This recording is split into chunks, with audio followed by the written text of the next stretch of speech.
gonna go ahead and show you guys how I rig live baits. This one's gonna be a live eel here. This is a Ugly Stick Tiger jigging rod. It's 6'6", rated to 4 to 7 ounces.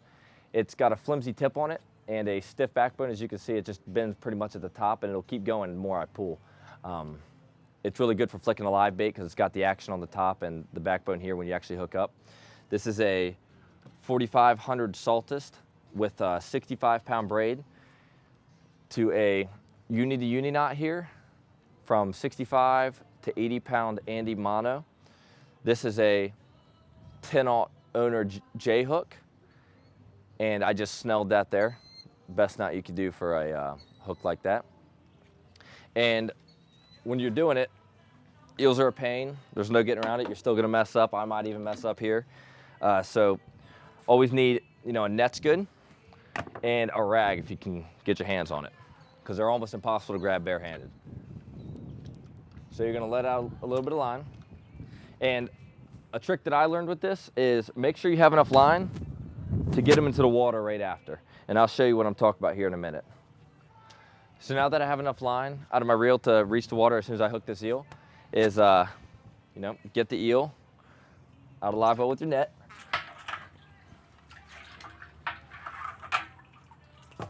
There we go, we got a good live one here. And put the hook down there, and you're gonna take your rag and you're gonna get them out of there. Squeeze them like that, and a dry rag can actually hold an eel pretty well. And there you go.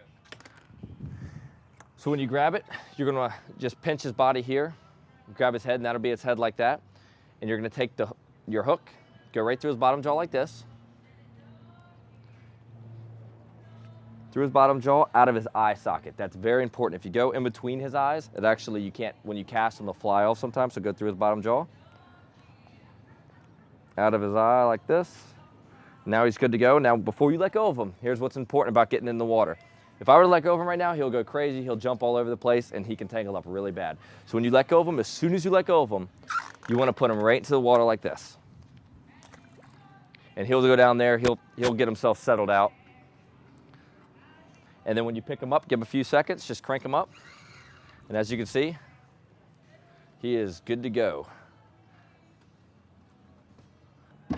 When you're keeping your eels alive, I always prefer a square bucket just because it fits in a lot more corners and doesn't slide around as easy. You're just gonna take it, scoop up some water. That's pretty important here is you don't want your bucket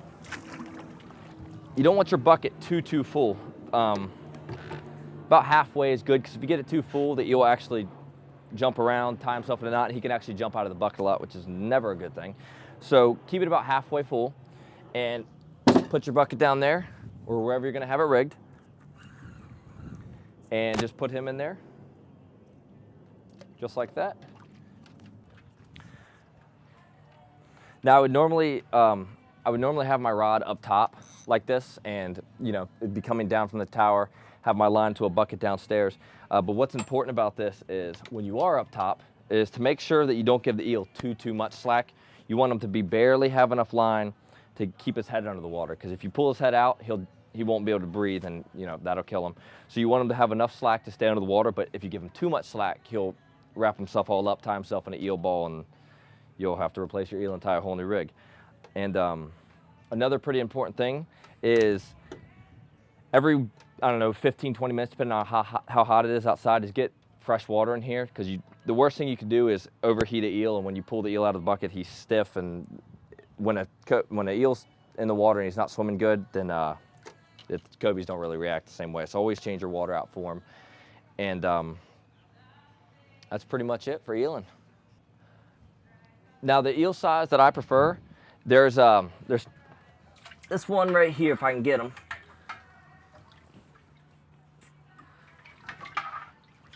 This eel right here is a little bit too small. I'll go ahead and show them to you. When it comes to eels that I choose, this eel right here is just a little bit too small for me. This one's if you can see, he's not very big at all. It's a pain because you can't cast them far. They die quicker, and it's really more like for casting purposes. When you cast these, the wind catches them. You can't get half the distance that you could with a normal eel. This one's probably 8 inches long, but it's really tiny, really thin. And I personally think the bigger eels, this is about as perfect as the eels you can get. It's a thick one, and when they hit the water, they thump, they make all kinds of noise, they jump all over the place, and that's really what you want for a cobia. So about that big. No, I wouldn't. I've seen cobias eat big eels, but I prefer just a medium-sized eel. You don't want to go too small. More importantly than anything, just don't get too small of an eel.